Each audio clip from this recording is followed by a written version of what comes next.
Hoy continuamos estudiando el Evangelio de San Marcos.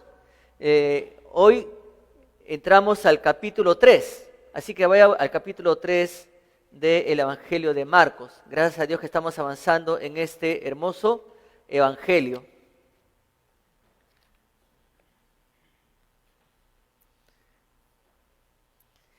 Saludamos también a los hermanos que nos están viendo por las redes virtuales. Es una alegría que se estén también conectando con nosotros para continuar aprendiendo la palabra de Dios. Estamos viendo esta serie tan hermosa, El Siervo de Dios, y estamos estudiando preguntas, ¿no? Pero preguntas con buenas o malas intenciones. Y hemos estado viendo las preguntas que Marcos ha podido plasmar en su libro, preguntas que le hacían al Señor Jesús personas que lo estaban acosando, lo estaban persiguiendo. Es por eso que en esta mañana el sermón se titula ¿Es bueno hacer el bien o el mal en sábado? Y eso lo encontramos en Marcos capítulo 3 y vamos a estudiar el versículo 1 hasta el versículo 6. Pero durante 3 domingos, estos 3 últimos domingos, hemos visto 3 preguntas que estos fastidiosos personajes le hicieron al Señor producto de su ceguera legalista. Habíamos visto, y a la luz del Evangelio de Marcos, o a la luz de la palabra de Dios, habíamos estudiado la primera pregunta: ¿por qué comen con esa gente? Una pregunta totalmente despreciativa. Luego, la segunda pregunta: ¿por qué ayunan en sábado? Luego vimos la tercera pregunta: ¿por qué trabajan en sábado? Y hoy vamos a ver la respuesta que el mismo Señor Jesús va a dar, pero con la diferencia que en esta ocasión ya no son los religiosos los que hacen la pregunta, sino que el Señor Jesucristo va a confrontar sus conciencias de ellos, y es el mismo Señor Jesús quien va a hacer la pregunta. Y la pregunta ¿es bueno hacer el bien o el mal en sábado? Buena pregunta que va a hacer el Señor. Entonces, qué importante, mis hermanos, es tener la presencia de un médico en un lugar. Recuerdo yo cuando tenía 7 años, mi papá nos llevó de viaje a toda la familia a Churín. Yo no sé si usted ha tenido la oportunidad de conocer Churín. ¿Ah? Omar, ¿conoce Churín? Genial, ¿verdad? Churín se caracteriza por los baños termales. Y bueno, ya estoy haciendo un sherry a Churín, ¿no? Y les animo, ¿no? Es cerca, está en la Sierra de Lima. No tiene que irse tan lejos. Ahora que ya todo tiene pista, antes el viaje duraba 6 a 6 horas y media, ahora con pista dura 4 horas. Entonces, y en esa preparación para ir de viaje, mi papá aprovechó para invitar a un amigo. Este amigo era médico, y justo este amigo tiene el mismo apellido de su papá de Kimberly, ¿no? Su apellido era Vargas Machuca. Y bueno, y nunca supe su nombre de él, solamente sus apellidos. Y por eso que le pregunté a mi amigo Jorge si era familiar, ¿no?, de este médico. Pero bueno, y cuando llegamos al hotel, mi papá le presentó al dueño del hotel y le dijo al dueño: mi amigo es médico, le dijo. Si usted tiene alguna consulta, no duden en buscarlo. Y bueno, ya el dueño nos llevó donde íbamos a estar ahí alojados, y una vez instalados nos fuimos pues a los pozos termales. Y el más conocido en esa época, estamos hablando cuando yo tenía 7 años, o sea, hace 5 años atrás, ¿no? Y bueno, pero en esa época el pozo más visitado era el Pozo de la Juventud. Bueno, ahora hay muchos pozos en Churín. Y estuvimos ahí y luego nos fuimos a almorzar, y luego ya a eso de las 3 de la tarde ya estábamos descansando nuevamente en el hotel para reponernos del viaje que en esa época duraba entre 6 y 6 horas y media. Y aparte que el pozo pues te relajaba bastante y encima del almuerzo y tenías que descansar, te daba mucho sueño. Y bueno, el detalle es que a las 3 de la tarde llegó el dueño con varias personas. Y cada día que pasaba, llegaban más personas buscando al doctor para que las pudiera ver, sea en la mañana, sea en la tarde, inclusive en la noche y hasta altas horas de la noche, las personas lo venían a buscar a este doctor.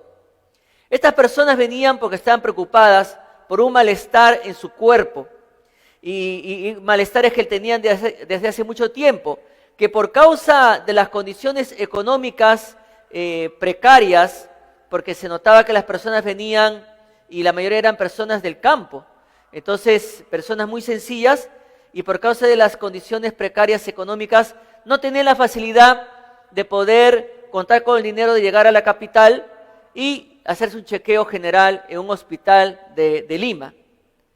Bueno, lo interesante aquí es que el doctor Vargas, aceptó la invitación de mi papá con el fin de darse un buen descanso toda una semana.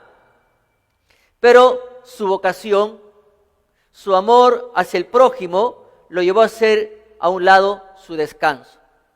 De la misma manera, Marcos nos va a presentar al Señor Jesús, que Él jamás fue indiferente a las necesidades de las personas, y sobre todo en el día de reposo.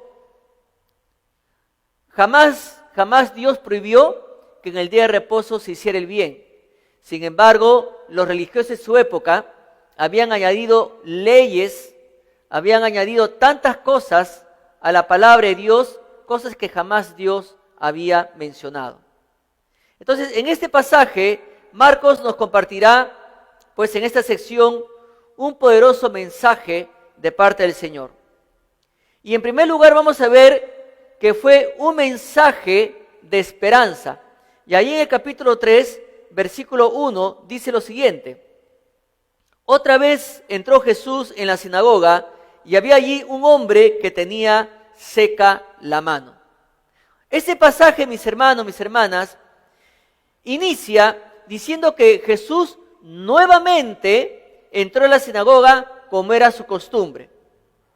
Nosotros hemos visto, desde que comenzamos a estudiar el Evangelio de Marcos, que Jesús entraba a la sinagoga, ¿a qué? A enseñar. No solamente escuchar, sino también aprovechar la oportunidad para enseñar.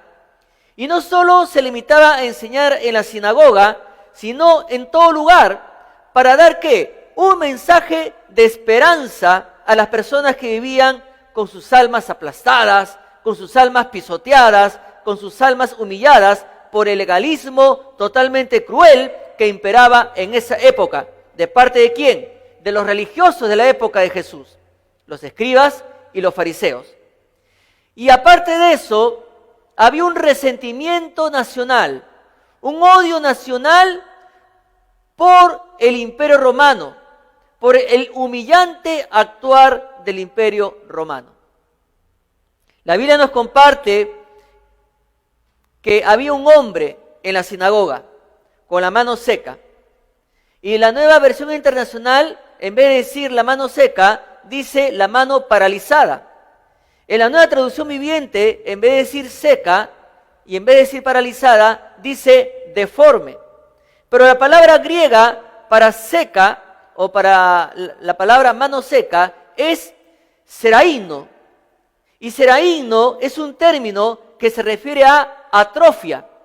Y esto nos amplía porque se usaba para las plantas muertas. O sea, esta palabra, seraíno, se usaba para describir a las plantas muertas que se habían secado, que se habían marchitado, lo que sugiere que la mano de este hombre estaba neurológicamente sin vida y estaba inhabilitada. Ahora, para muchos de nosotros, la mano derecha es vital. La mayoría de nosotros usamos la mano derecha para escribir, para trabajar, para cuando vamos a desayunar, almorzar, cenar. La mano derecha es vital para la mayoría de los seres humanos. Hay otras personas que son zurdas. Y la mayoría de zurdos, bueno, es poco menor que los que usan la mano derecha. Pero para la mayoría de los seres humanos, la mano derecha es vital. Y como esta mano derecha de este hombre estaba muerta, estaba marchita, estaba sin vida, estaba inhabilitada, le impedía al hombre pues poder desarrollarse. Bueno, hay casos de personas que han sabido hacer frente a su situación, ¿verdad? Hay personas que nacieron sin brazos, sin piernas, pero aún así han sabido sobreponerse a este tipo de adversidad. Pero este hombre tenía esta situación, ese problema. Lucas nos comparte pues más específicamente. Lucas no solamente nos dice que el hombre tenía la mano seca, sino que Lucas, como buen médico y como buen observador, porque los médicos son buenos observadores, Lucas dice claramente en su evangelio que la mano seca era la mano derecha. Y es interesante porque la mayoría pues usa la mano derecha para todo, para realizar muchas cosas en la vida. Pero el detalle es que esta mano estaba pues inservible, deforme, paralizada, muerta, marchita. Ahora, la situación de este hombre, y que era grave prácticamente, describirá más adelante, en este caso, que los escribas y los fariseos estaban en la misma situación.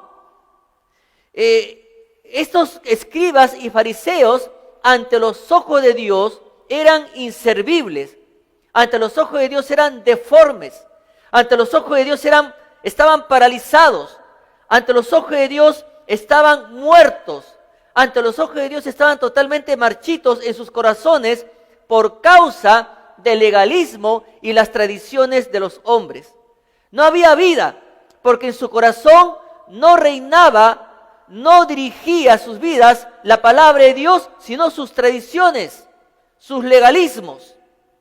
Por otra también, la condición de este hombre de la mano seca nos habla de la condición espiritual de la humanidad ante los ojos de Dios.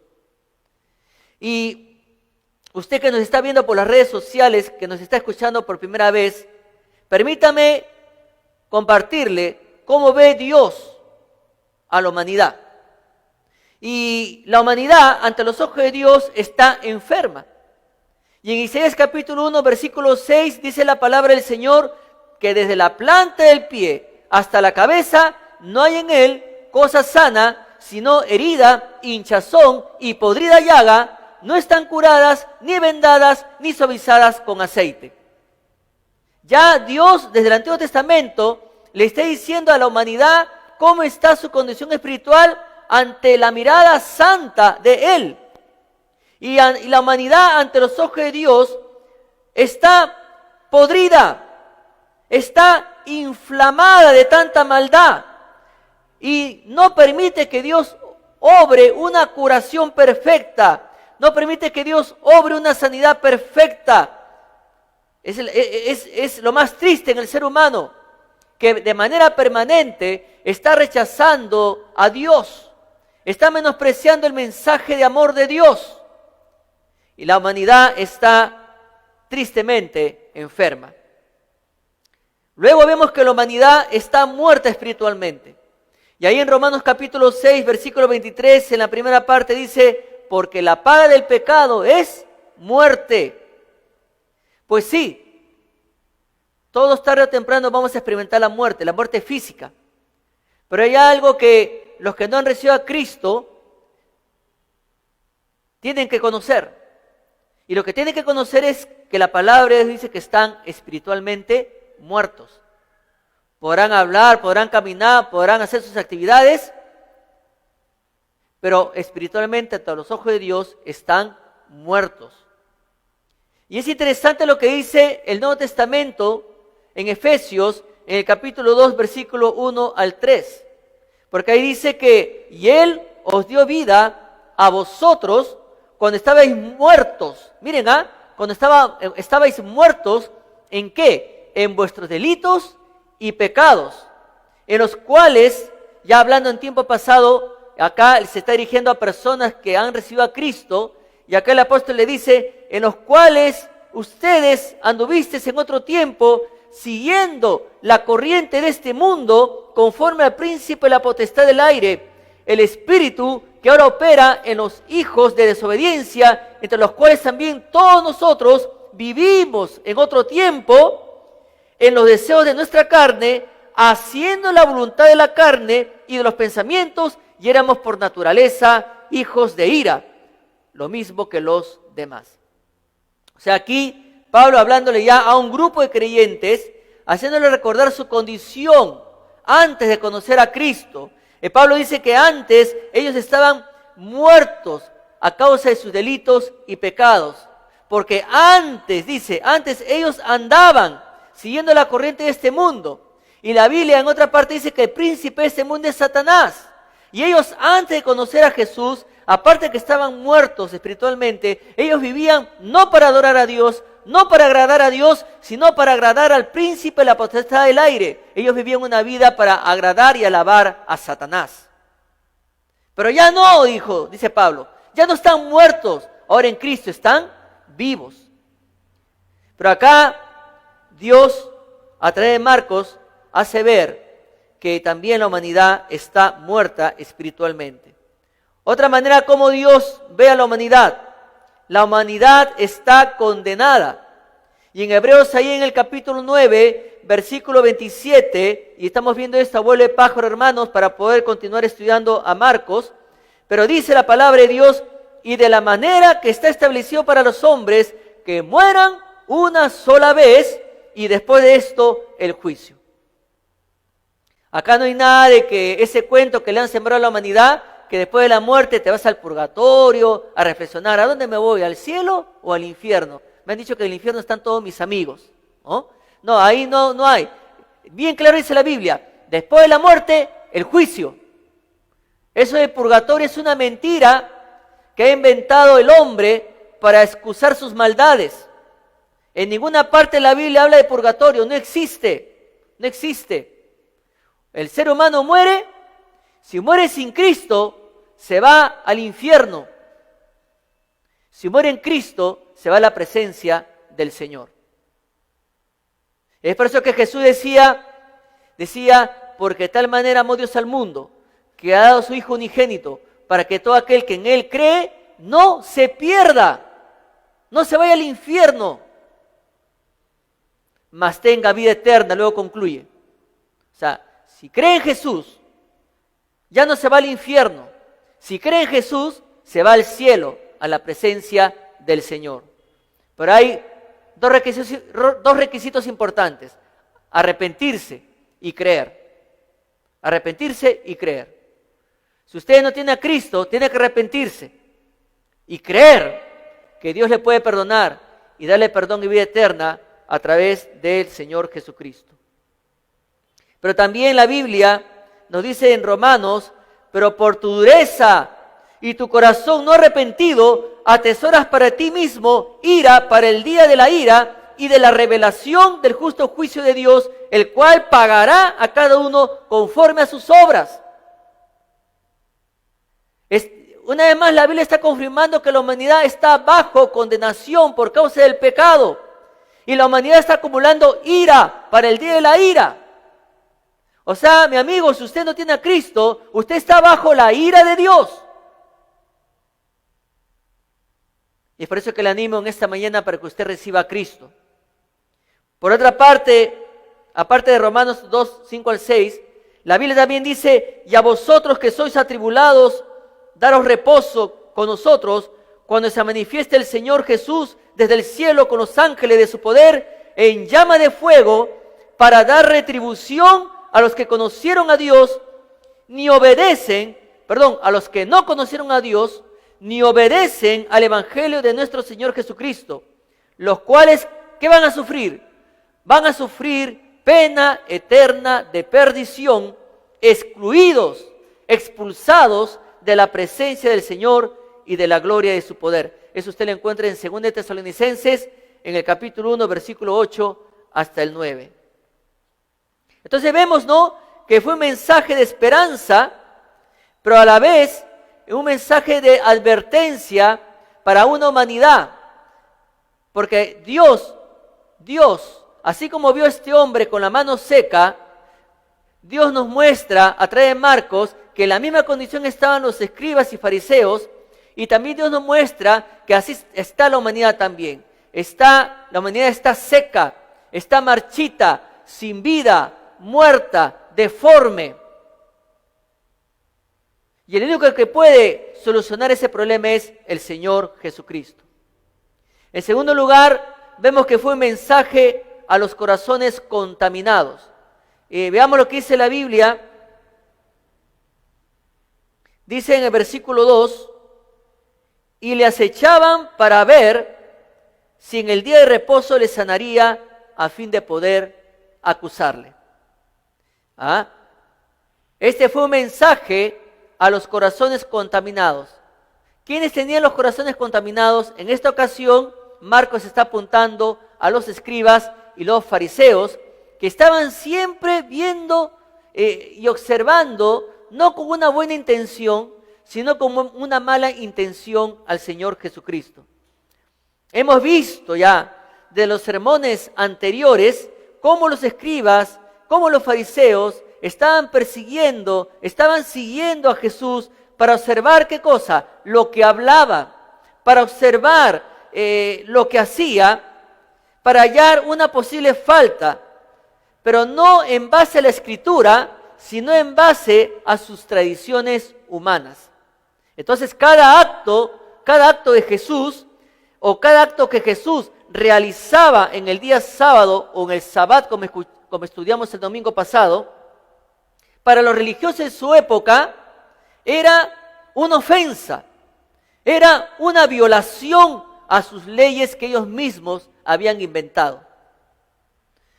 Los fariseos y los escribas sabían lo que especificaba, sabían lo que enseñaba el Antiguo Testamento. Con el paso de los siglos, estos señores habían aumentado reglas, habían aumentado tradiciones que incluían restricciones sobre qué nivel de cuidado debía darse a quienes estaban enfermos o lisiados. A menos que la vida de una persona estuviera en juego, a menos que la vida de una persona estuviera en peligro, los rabinos determinaron que el hecho de hacer cualquier cosa para mejorar, para aliviar la condición física de alguien, constituía trabajo. O sea, esto es terrible, porque jamás Dios limitó el hacer el bien en el día de reposo. Y estos señores habían inventado esta regla o esta ley para catalogar el nivel del obrar de una persona para hacer el bien. O sea que si yo vi a un enfermo, yo tenía que ver, ¿es grave? No, ya, como es día de reposo no hago nada. O sea, póngase en el caso de una persona que tenga una infección intestinal. La infección intestinal es dolorosa. En otras palabras, los escribas y los fariseos decían, ¿está vivo, no? Sí. Ya. ¿Solo te duele? Sí, ya. Aguántate que pase el día de reposo. Y es por eso que Jesús va a confrontar a estas personas que tenían sus corazones contaminados totalmente. Lo más que se les permitía hacer a un médico o pariente el día de reposo era mantener con vida solamente a la persona, o conservar el estado de la condición hasta el día siguiente, o sea, hasta después del día de reposo. Cualquier otra cosa que se atreviera a hacer el médico constituía trabajo, o se consideraba trabajo, y por lo consiguiente, estaba violando el día de reposo o estaba cometiendo una infracción contra el día de reposo. Sobre esa base, entonces, si el Señor Jesús sanaba a este hombre que tenía su mano seca, habría violado, habría quebrantado las restricciones, entre comillas, sobre el día de reposo. Ahora, acá vemos algo interesante, mis hermanos, mis hermanas, ya que estamos entendiendo el contexto del libro de Marcos. Acá vemos que en el corazón de los escribas y los fariseos, su única preocupación era si Jesús iba a transgredir sus insignificantes tradiciones de ellos. Esa era su única preocupación. No les importaba si la persona estaba enferma. No les importaba si la persona estaba adolorida. No les importaba si la persona ya tenía tiempo con ese malestar, no les importaba a ellos. Y es una lástima, porque se da por entendido que eran los doctores de la ley. Se da por entendido que conocían el corazón de Dios a través de las Escrituras. Sin embargo, esa orden de Dios, amarás a tu prójimo como a ti mismo, eso no les importaba a ellos. Ahora entendemos por qué Jesús compartió la parábola del buen samaritano. Y lo interesante es que cuando estaba el hombre ahí moribundo, fueron religiosos los que pasaron y vieron al moribundo, y dice el Señor Jesús que pasaron de largo. No les importó el moribundo.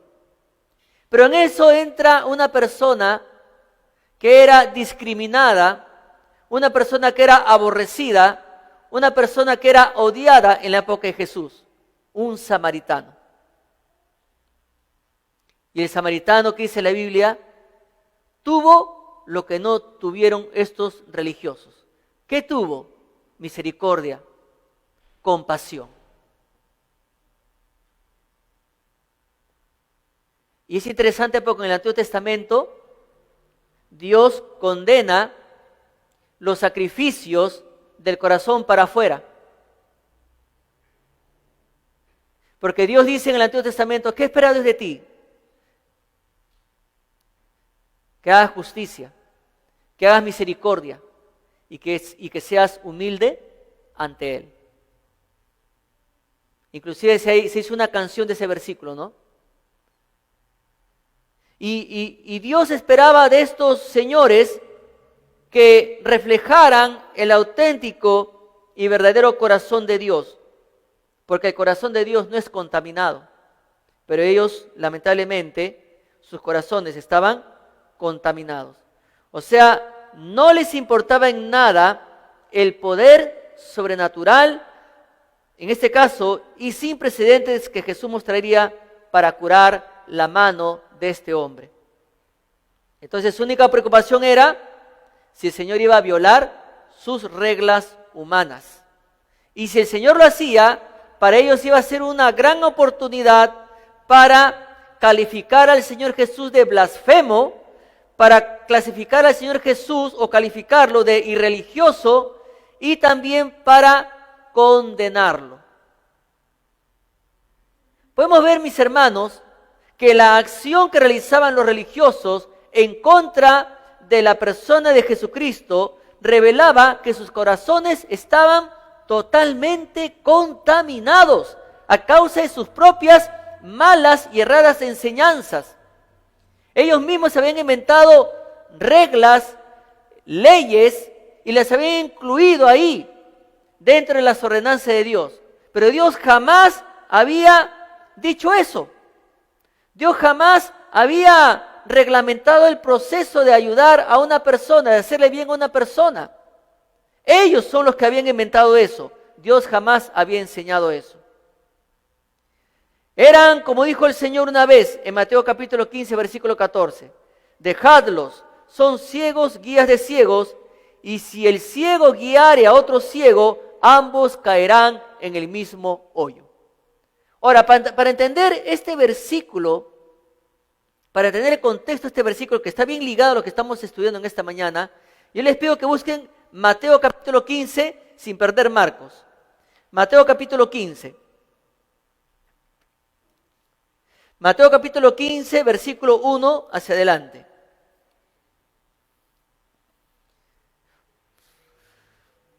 Esto está conectado fuertemente con lo que estamos viendo acá en Marcos. Y Mateo lo describe ampliamente. Dice Mateo capítulo 15, versículo 1, dice lo siguiente. Entonces se acercaron a Jesús ciertos escribas y fariseos de Jerusalén diciendo, ¿por qué tus discípulos quebrantan la tradición de los ancianos? Note bien que no dice la palabra de Dios o la ley de Dios, sino la tradición de los ancianos. Porque no se lavan las manos cuando comen pan. Respondiendo él, o sea, el Señor Jesús les dijo, ¿por qué también vosotros quebrantáis el mandamiento de Dios por vuestra tradición? Mire la gran diferencia. Ellos le dicen a Jesús, ¿por qué quebrantan la tradición de los ancianos? Y cuando Jesús le hace la pregunta a ellos, les dice, ¿por qué ustedes quebrantan el mandamiento de Dios?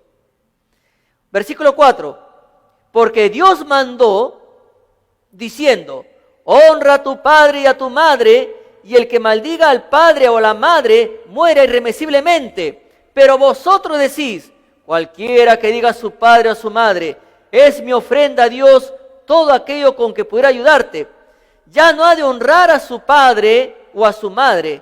Así habéis invalidado el mandamiento de Dios por vuestra tradición. Hipócritas, bien profetizó de vosotros Isaías cuando dijo, este pueblo de labios me honra, mas su corazón está lejos de mí, pues en vano me honran, enseñando como doctrinas mandamientos de hombres. Jesús le está diciendo a ellos, Dios dijo, honra a tu padre y a tu madre. Pero ustedes han pisoteado la ley de Dios, porque ustedes le dicen a su papá y a su mamá, mira, este dinero que yo tengo que usar para sostenerte a ti, no te lo voy a dar porque con este dinero tengo que adorar a Dios, tengo que dárselo a Dios. Y Jesús le dice, hipócritas, porque ustedes han pisoteado, han invalidado la ley. Con ustedes hemos estudiado domingos anteriores, que Jesús les hacía ver su hipocresía a los escribas y a los fariseos, porque ellos exigían leyes, exigían normas al pueblo que ni ellos la podían cumplir, ellos no la podían vivir. Y sin embargo acá también Jesús continúa desnudando y sacando a luz la hipocresía de ellos. Y dice acá el versículo 10, y llamando así a la multitud les dijo, oíd y entended. No lo que entra en la boca contamina al hombre, mas lo que sale de la boca, esto contamina al hombre. Entonces acercándose a sus discípulos le dijeron, ¿sabes que los fariseos se ofendieron cuando oyeron esta palabra? Mira, ellos se dieron cuenta que los fariseos se indignaron. Pero él respondiendo él dijo, ¿y qué fuerte es esto? Toda planta que no plantó mi Padre Celestial será desarraigada, arrancada. Dejadlos, o sea, dejen a esos fariseos o esos escribas. Son ciegos, guías de ciegos. Y si el ciego guiare al ciego, ambos caerán en el hoyo. ¿Por qué? Porque ambos están contaminados de igual manera. Respondiendo Pedro le dijo, explícanos esta parábola. Jesús dijo, ¿también vosotros sois aún sin entendimiento? Versículo 17, ¿no entendéis que todo lo que entra en la boca va al vientre y es echado en la letrina? Pero lo que sale de la boca, del corazón sale, y esto contamina al hombre. Porque del corazón del hombre, o del corazón salen, ¿qué cosa? Los malos pensamientos, los homicidios, los adulterios, las fornicaciones, los hurtos, los falsos testimonios, las blasfemias. Estas cosas son las que contaminan al hombre. Pero el comer con las manos sin lavar no contamina nada. Además, en otras palabras, mi padre no ha dicho eso en la ley. Mi padre no ha dicho nada al respecto. Lo que se ha dicho mi padre es, sobre toda cosa guardada, ¿recuerdan? Sobre toda cosa guardada, ¿qué tienes que guardar? Tu corazón, porque de él mana la vida, ¿no? Eso lo encontramos en el Antiguo Testamento. Entonces, qué interesante cómo nos amplía Mateo esta situación. Pero ahora, retomando a Marcos, los fariseos y escribas estaban totalmente, mis hermanos, mis hermanas, totalmente estaban contaminados en sus corazones, y de igual manera toda la humanidad, al igual que los escribas y fariseos, está contaminada. Por eso el Señor dijo en Lucas 19, versículo 10, porque el Hijo del Hombre vino a buscar y salvar lo que se había perdido, porque la condición espiritual de la humanidad es que está perdida. La humanidad está bajo condenación. Toda persona que muere sin Cristo se va a ir rumbo al infierno sin esperanza. Ya no hay más oportunidad. Y eso nos debe llamar a nosotros a reflexión. En este contexto de pandemia, miles de personas están muriendo sin Cristo. Miles de personas. Gracias a Dios que en nuestro país la tasa de mortalidad está descendiendo, pero siguen muriendo personas. No se trata de decir que si cada día mueren 2.000, 3.000 personas o 26 personas, que es la suma aproximada de toda esta semana. El asunto es que siguen muriendo personas. Y muchas de ellas mueren sin Cristo y mueren bajo condenación. Ya no tendrán esperanza. Ya no tendrán esperanza para arrepentirse. Ya no tendrán esperanza para volver atrás y decir, oh, Dios tiene razón, me vuelvo a Él. No, ya es tarde. Porque la Biblia dice que los hombres mueran una sola vez y después de esto el juicio. Ya no hay esperanza. Y esto nos hace ver, a usted que nos visita por primera vez y a usted que nos está viendo por la red social, esto nos hace ver que usted está contaminado por el pecado. Y ese pecado habita en usted. Y usted ante los ojos de Dios, ante los ojos santos de Dios, usted está sucio. Usted está contaminado. Usted está marchito. Usted está seco como ese hombre con la mano seca. Usted no es apto, no está apto para entrar en la gloria de Dios por causa del pecado. Usted tiene que dejar a Cristo obrar en su vida.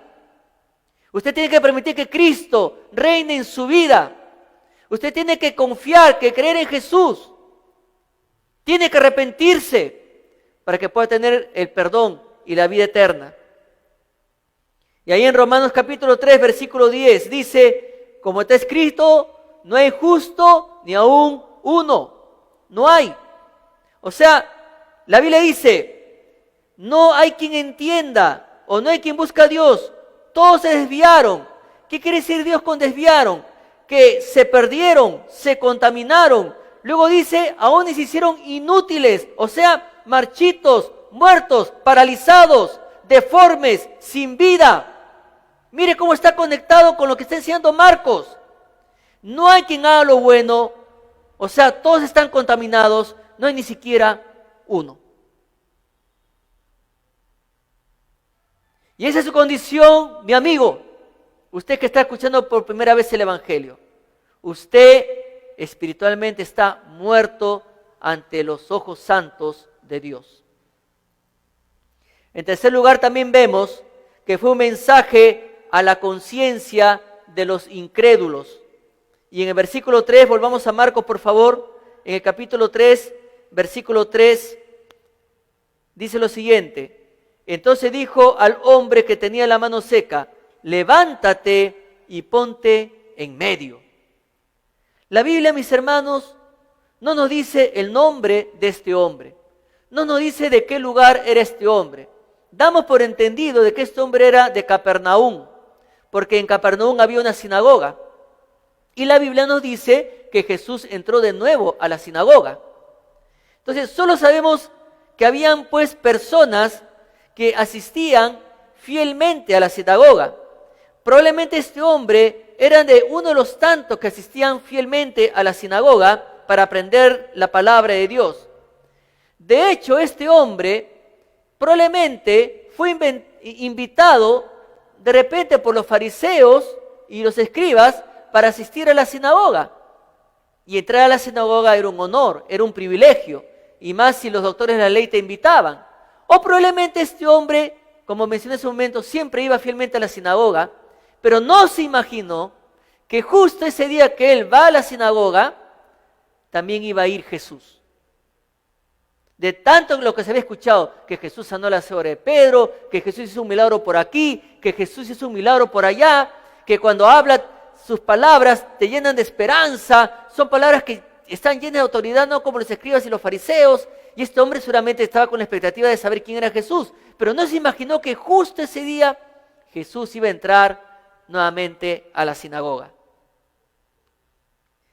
Jesús, que es omnisciente, sabía muy bien las intenciones que tenían los escribas y los fariseos contra él, ya que tenían sus conciencias tan contaminadas, ellos merecían un examen a sus conciencias.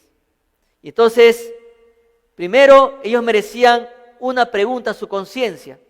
Y ahí en el versículo 4 dice lo siguiente: y les dijo, ¿es lícito en los días de reposo hacer bien o hacer mal, salvar la vida o quitarla? Hasta ahí nomás. Esta pregunta, mis hermanos, saca a la luz las sucias, contaminadas y oscuras intenciones de los religiosos. ¿Por qué? Primero, desnudaba la naturaleza ilegal de las restricciones y tradiciones de ellos. La ley del Antiguo Testamento exhortaba, animaba a las personas a hacer el bien y les prohibía inclusive causar daño. No, en ningún momento la ley decía vas a hacer bien, el bien en ciertos grados. No. Simplemente Dios ordenó, vas a hacer en el día de reposo, vas a hacer el bien. No vas a hacer daño, vas a hacer el bien. Pero estos señores habían quebrantado la ley, aumentándole más reglas que Dios no había dicho. Segundo, la pregunta puso al descubierto la incorrecta actitud de los fariseos sobre la insensibilidad al sufrimiento y el dolor.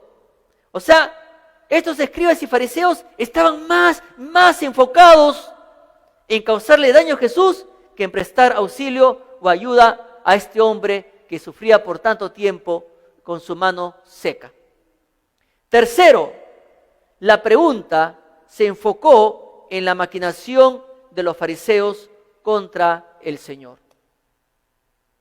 Y ahí, cuando nosotros vemos un ratito Mateo capítulo 12, versículo 10 al 12, ahí Jesús revela que ellos más se enfocaban en sus tradiciones que en ayudar a una persona. Y ahí pues la Biblia dice, he aquí había ahí uno que tenía seca una mano y preguntaron a Jesús para poder acusarle, ¿es lícito sanar en el día de reposo? Jesús les dijo, ¿qué hombre habrá de vosotros que tenga una oveja y si ésta cayere en un hoyo en el día de reposo, no le eche mano y la levante? Pues, y ahí viene la pregunta, pues ¿cuánto más vale un hombre que una oveja? ¿Quién vale más, el hombre o la oveja?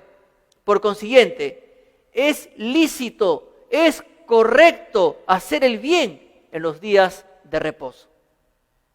Es algo que observa Mateo, de cómo Jesús en otra ocasión responde a la pregunta de los fariseos y los escribas.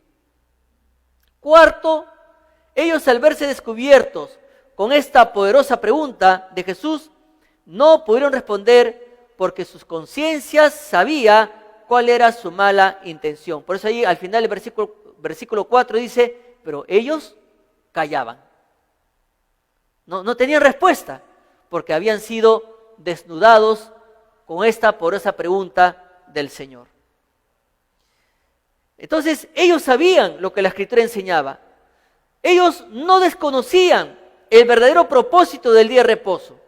La pregunta de Jesús los obligó a reconocer en lo muy profundo de su conciencia quién estaba honrando a Dios verdaderamente. Y ellos reconocieron en sus conciencias que no estaban honrando a Dios, pero tan duro, tan sucio, tan asqueroso, tan contaminado estaba su corazón, que más les importó sus leyes humanas que someterse y doblegarse ante la ley santa de Dios. Ellos merecían una mirada a su conciencia también. Y ahí en la primera parte del versículo 5 dice, entonces, mirándolos alrededor con enojo, entristecido por la dureza de sus corazones. Jesús estaba indignado. Jesús estaba decepcionado, pero más que nada indignado, enojado por la dureza o incredulidad de estos señores religiosos. Estaba lleno de ira por la dura incredulidad que mostraban en lo muy profundo de su corazón y lo exteriorizaban con su indiferencia contra la necesidad de este hombre que tenía su mano seca. El enojo de Jesús estaba mezclado con dolor. El enojo de Jesús estaba mezclado con tristeza debido a la necesaria condenación que él estaba seguro que vendría sobre estos señores. Jesús sabía que el destino de estos señores era el infierno, la condenación eterna. Y es por eso que a la vez estaba enojado con la pésima actitud de ellos, pero a la vez estaba triste porque sabía que si ellos no creían en él, si ellos no se arrepentían, iban a perecer igualmente. Pues tarde o temprano nosotros vamos a tener que enfrentar la muerte. Y Jesús sabía que ellos también tarde o temprano tenían que enfrentar la muerte, que es parte de la vida. Pero ¿dónde iban a parar después de la muerte? Jesús sabía que ellos iban a parar en el infierno si no creían en él. Entonces, digamos que en Jesús había sentimientos encontrados. Por una, estaba enojado por la indiferencia, porque ellos eran esclavos de sus propias tradiciones, y por otra había tristeza. ¿Por qué? Porque sabía que si ellos no se arrepentían, iban a ir a la condenación eterna. Es por eso que Jesús se lamentó también cuando vio Jerusalén. Porque la Biblia dice, y cuando llegó cerca de la ciudad, al verla, lloró sobre ella, diciendo, oh, si también tú conocieses a lo menos tu día, lo que es para tu paz, mas ahora está encubierto de tus ojos, porque vendrán días sobre ti, cuando tus enemigos te rodearán con vallado, y te sitiarán, o sea, te rodearán, y por todas partes te estrecharán, y te derribarán a tierra, y a tus hijos dentro de ti, y no dejarán en ti piedra sobre piedra, por cuanto no conociste el tiempo de tu visitación. Hoy Jesús está de igual manera enojado por la dureza del corazón de la humanidad, por supuesto que sí. Pero triste, sí también, porque millones de seres humanos lo rechazan, millones de seres humanos lo desprecian, millones de seres humanos lo aborrecen. Porque por una parte, Él usa su iglesia para proclamar el evangelio de salvación, y millones rechazan ese mensaje.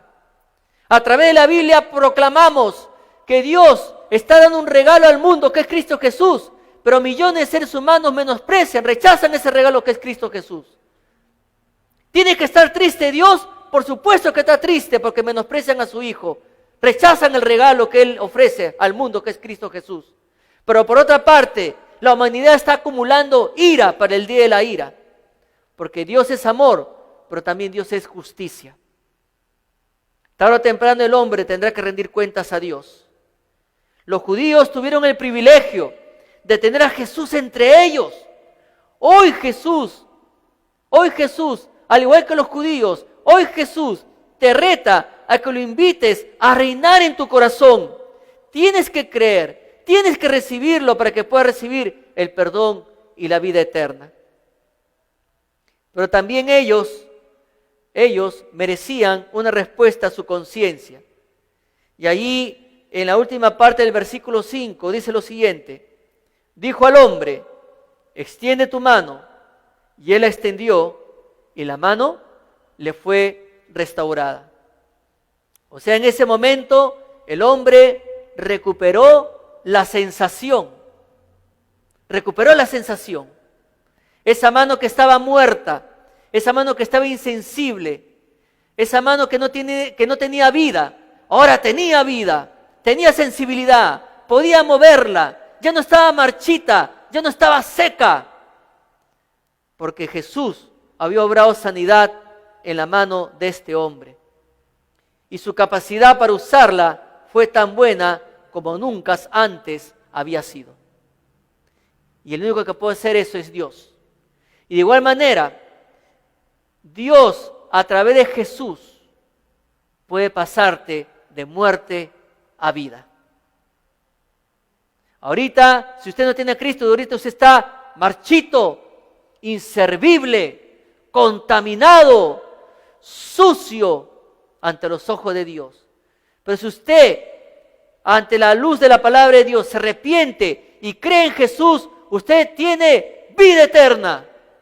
Usted pasa de muerte a vida. Ya no estará bajo la ira de Dios, sino que usted va a disfrutar de salvación, de perdón. Porque es lo que ofrece Dios a través de Cristo. Pero sin embargo, dice al final de esta sección, ellos respondieron diabólicamente al mensaje de Jesús. El versículo 6 dice lo siguiente, capítulo 3, versículo 6 de Marcos. Y salieron los fariseos, tomaron consejo con los herodianos contra él para destruirle. Los herodianos, mis hermanos, conformaban un grupo político y religioso. Conformaban un grupo político y religioso, pero también mundano, que apoyaba la dinastía de Herodes el Grande. Usted recuerda que habíamos estudiado a Herodes el Grande, ¿no? Y la historia nos comparte que Herodes el Grande asistía a la sinagoga. Y Herodes el Grande asistía también a los cultos que se hacían en el templo. Y ahí estaba Herodes, igual, cantando, entre comillas, adorando. Pero era ahí un incrédulo entre los creyentes. ¿Por qué? Porque cuando llegaron los magos a decirle, ¿dónde está el rey de los judíos que ha nacido? Porque hemos venido a adorarle. Este hombre se turbó con todo su séquito. Y con mentiras le dijo a los magos que cuando lo encuentren, que le avisen para que también él vaya y le adore. ¿Pero qué ocurrió? ¿Qué hizo? Este hombre que estaba entre la congregación, entre comillas, adorando a Dios, alabando a Dios, entre comillas, orando a Dios. ¿Qué hizo este hombre? Ordenó la matanza de todos los niños. ¿Qué? ¿No estaba ahí adorando entre la congregación?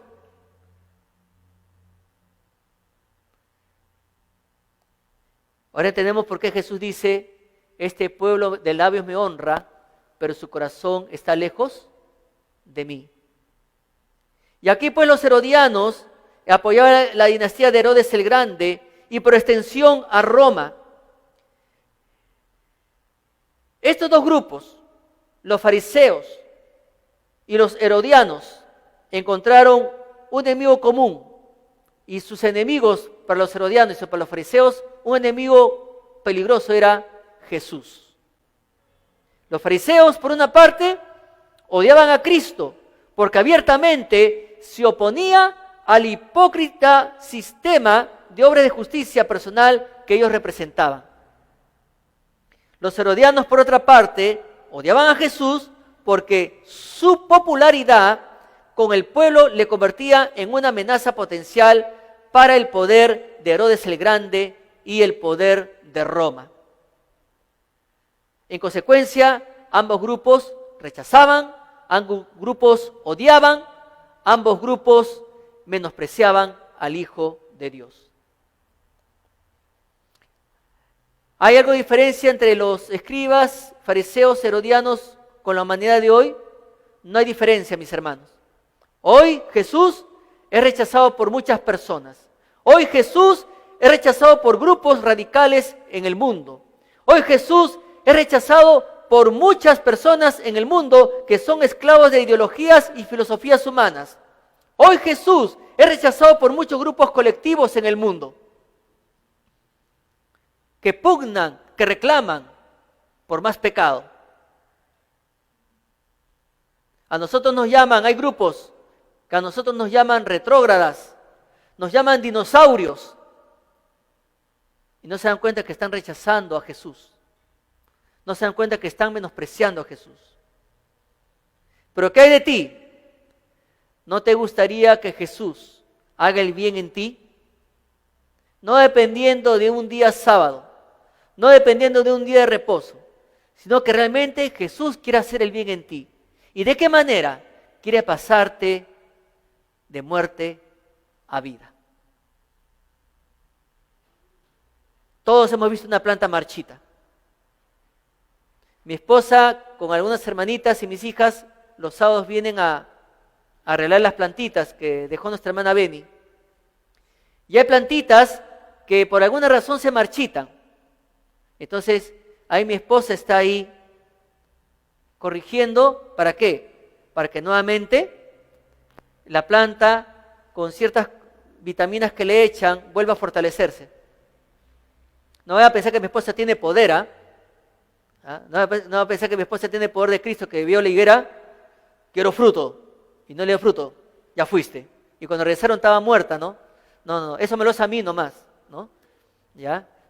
Yo hago algo incorrecto, ya fuiste, ¿no? Entonces, operación higuera estéril, ¿no? O sea, ya moría, ¿no? Entonces, y bueno, ya le estoy dando ideas a las señoritas cuando se casen. Pero acá Jesús quiere hacer el bien en ti. Y Jesús quiere pasarte de muerte a vida. Quiere hacer el bien en ti. Estás ahorita bajo la ira de Dios. A través de Jesús tú puedes encontrar perdón. Sin Cristo estás rumbo al infierno. En Cristo, rumbo a la presencia del Señor. ¿Qué vas a decidir? Jesús es el único que tiene el poder para llevarte al perdón y a la vida eterna. Y la pregunta es, ¿por qué no lo recibes en tu vida? Y le ruegas que te perdone y sea tu Señor y Salvador personal.